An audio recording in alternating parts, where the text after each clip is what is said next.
심각한 증상은 따로 있습니다. 뭔가 좀 이상한데 내가 좀 피곤해서 그런가, 아니면 나이가 들어서 그런가, 이런 생각으로 병원을 가지 않으시고 그대로 방치하셨다가 나중에 결국 실명에 이를 수 있는 그런 무서운 증상들이 있습니다.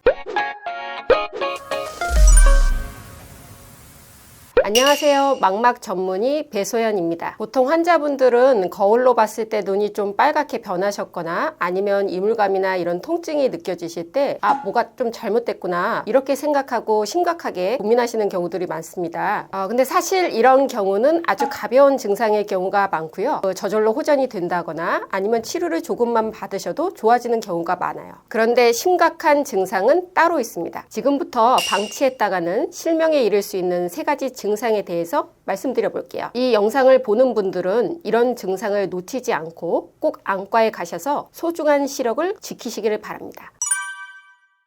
첫 번째, 갑자기 사물이 찌그러져 보이거나 초점이 맺지 않는 증상입니다. 건널봉을 건너가는데 횡단보도가 휘어져 보인다든가, 아니면 TV를 보시는데 TV 한 귀퉁이가 찌그러져 보이시거나, 아니면 핸드폰 글씨를 보고 계신데 글씨가 우그러져 보이시는 그런 증상이 있다면 바로 안과에 가셔서 진료를 받아보셔야 합니다. 특히 사물이 찌그러져 보이거나 휘어져 보이는 증상이 있을 때에는 눈 속에 있는 신경이 망가졌을 가능성이 아주 높죠. 워낙 의학기술이 많이 발달을 해 있다 보니까 웬만한 병들은 다 고칠 수 있을 거라고 쉽게 생각하시는 분들도 많이 계십니다. 실제로 우리 몸에 생기는 많은 병들은 약을 써서 원래대로 되돌리던가, 아니면 수술을 해서 문제가 되는 부위를 없애버리던가, 아니면 다른 대용품으로 갈아 끼울 수도 있는 경우가 많은데요. 하지만 우리 눈 속에 있는 신경은 눈 안에서부터 뇌까지 연결이 되는 다리 역할을 하는 부분인데, 그 부분은 한번 죽어버리면 되살릴 수 있는 방법이 없기 때문에 굉장히 골치가 아프게 되죠. 그래서 신경에 생기는 병은 아주 무서운 병이기 때문에 되도록 빨리 발견을 하는 것이 중요합니다. 어떤 분이 뭔가 좀 눈이 좀 침침하고 이상하신 것 같아서 안경점을 가셨습니다. 안경점에서 안경을 맞추려고 한눈씩 가리고 처음으로 이제 사물을 보게 되셨죠. 그랬더니 한눈에 글자가 찌그러 보이시는 것을 알게 됐습니다. 저희 안과에 오셨을 때는 이미 한쪽 눈은 황반변성이라는 병이 많이 진행이 된 뒤였습니다. 사실 이런 경우는 굉장히 많은데요. 한눈에만 병이 생기면 잘 모르고 지내시다가 평소 눈에 관심이 없으면 이렇게 볼 일은 별로 없거든요. 진단을 놓치는 경우들이 꽤 있으세요.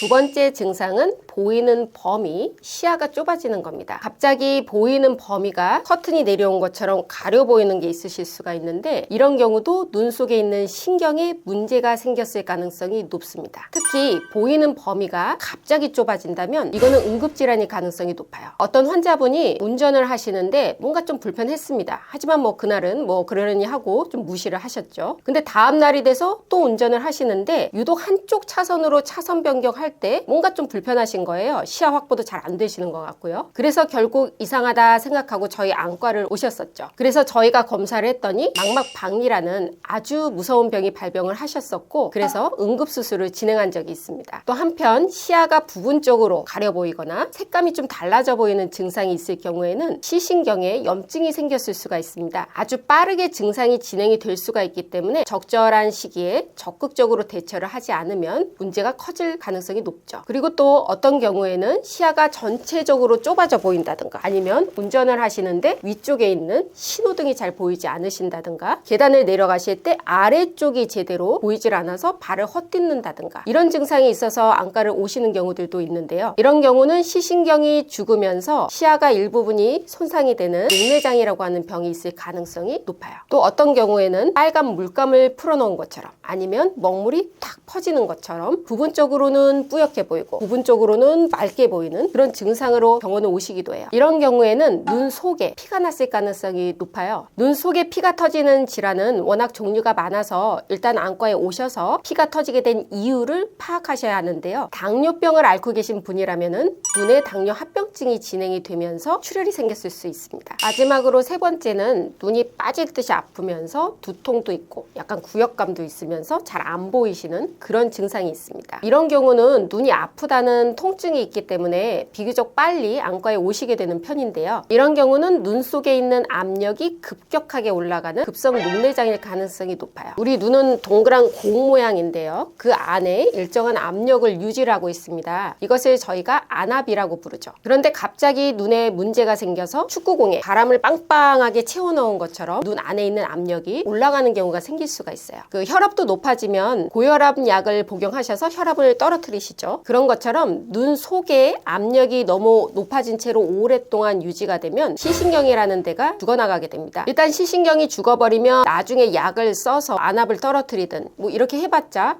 이미 죽은 신경은 돌아오지 않기 때문에 너무 늦어버리게 됩니다. 안압이 갑자기 올라가는 이유는 여러 가지가 있을 수가 있는데 눈 안에 염증이 생기면서 올라갈 수도 있고요. 그리고 눈 안을 채우고 있는 액체 같은 성분이 있습니다. 그 액체는 눈 안을 흘러나가는데 흘러가면서 배출구로 빠져나가야 하는데 배출구에 문제가 생기면서 안에 있는 압력이 높아지는 경우가 있죠. 안압이 왜 올라가는지 그 원인에 따라서 치료 방법이 달라지기 때문에 안과를 방문하셔서 원인을 확인해야 합니다. 녹내장 환자가 평생에 걸쳐서 실명할 가능성은 물론 논문마다 차이는 많이 있지만 약 10% 정도로 볼 수가 있어요. 다만 빨리 진단을 받으셔서 적절히 치료를 받으신다면 실명할 가능성이 줄어들기 때문에 안과에서 빨리 진단을 받는 것이 중요합니다. 시신경은 일단 죽어버리면 되살릴 수가 없기 때문에 실명을 막으려면 시신경이 너무 많이 죽어버리기 전에 치료를 시작해야만 합니다. 현재로서는 녹내장 치료는 대부분 눈에 있는 압력, 안압을 낮추는 거에 포커스가 맞춰져 있습니다. 간혹 환자분들이 물어보시는데요. 녹내장은 수술은 못하나요? 녹내장 수술도 물론 있습니다. 다만 이제 환자분들이 아셔야 할 것은 녹내장 수술이라는 것이 죽어버린 신경을 되살리는 치료는 아니고요. 저희가 안압약, 안압을 떨어뜨리는 약을 충분히 쓰고 있는데도 안압이 잘 안 떨어진다던가 쓸 수 있는 약은 다 동원을 했는데도 병이 점점 진행이 된다던가 할 때 안압을 조금이라도 더 낮추려고 하는 수술을 진행을 하는 거죠. 자, 이렇게 방치하면 실명에 이를 수 있는 증상 3가지를 말씀을 드렸는데요. 그럼 이런 증상들은 어떻게 대비를 하면 좋을까요? 약간의 증상이 보일 때 빠르게 캐치를 하셔서 병원에 가실 수 있다면 좋겠죠? 이때 암슬러 그리드라는 게 있습니다. 이렇게 바둑판처럼 가로, 세로, 직선이 그려져 있는 그런 종이인데요. 사물이 휘어져 보이거나 시야에 변화가 있을 때 빠르게 알아챌 수 있는 좋은 방법입니다. 그냥 이 집안에 두시고 그냥 쓱 한 번씩 보십시오. 이때 가장 중요한 거는 한눈씩 보셔야 합니다. 사람이 대개 두 눈을 뜨고 생활을 하는데 병은 대개 한쪽 눈부터 시작이 되는 경우가 많습니다. 그런데 반대쪽 눈 시력이 좋으면 이상한 걸 잘 못 느끼세요. 한쪽 눈에 이미 병이 생겼는데 두 눈으로 암슬러 그리드를 보시고 괜찮네, 난 지금 괜찮은 거구나 이렇게 생각하셨다가는 큰일이 날 수가 있습니다. 꼭 한눈을 가리고 보시든 감고 보시든 번갈아 가면서 봐주셔야 해요. 제일 심각한 증상은 이렇게 한쪽에서 커튼이 내려오는 것처럼 가려져 보이는 겁니다. 시꺼멓게 이렇게 가려져 보이면 그거는 망막 박리라고 해서 눈 속에 있는 신경이 제 자리에서 떨어져 나가는 그런 질병일 가능성이 높아요. 그 윗집에서 이제 물이 새면은 벽에 붙어 있는 벽지가 위에서부터 쭉 떨어져 나가죠. 이런 거랑 비슷하게 망막이라는 신경이 떨어져 나가는 겁니다. 이거는 응급 수술이 필요한 병이에요. 그 외에 증상으로는 한눈씩 가리고 보셨는데 갑자기 선이 휘어져 보이네, 구부러져 보이네, 아니면 암점처럼 좀 가려져 보이네, 이런 경우에도 굉장히 심각한 병일 가능성이 높아요. 눈 속에 있는 신경 중에 황반이라고 해서 내가 보려는 게 초점이 맺혀야 되는 자리가 있는데 그쪽에 문제가 생겼을 가능성이 높습니다. 이런 병들 중에 이제 황반변성이라는 병이 있는데 이런 증상을 느끼셨다면 병원에서 빨리 치료를 시작을 하셔서 진행을 늦춰야만 하죠. 다만 매번 병원에 찾아가는 거는 번거로울 수가 있습니다. 그러면 집에서 가볍게 셀프로 테스트를 해보시고 이상이 없는지 확인하는 습관을 들여보시는 것도 좋겠습니다.